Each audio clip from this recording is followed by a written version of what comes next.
16 জনের ফাঁসি একটা মামলায়, এটা আমাদের এর আগে এরকম কোনো জাজমেন্ট আমার জানা নাই।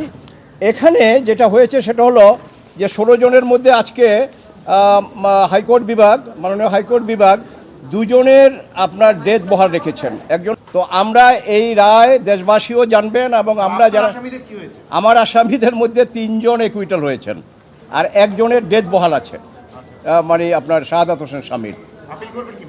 আপিল তো আমি করব না, যদি পার্টি করে আমি তাদের ইনস্ট্রাকশন পাইলে আমি আপিল লিখব। জি,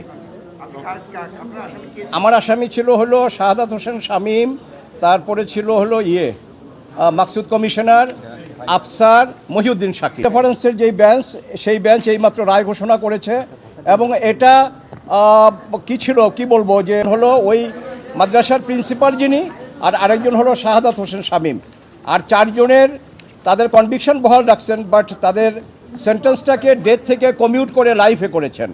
আর এই হলো 6 জন, 4 জন কমিউট করে লাইফে এনেছেন, আর 2 জনের ডেথ বহাল, এই 6 জন, আর বাকি 10 জনকে একুইটাল করেছেন।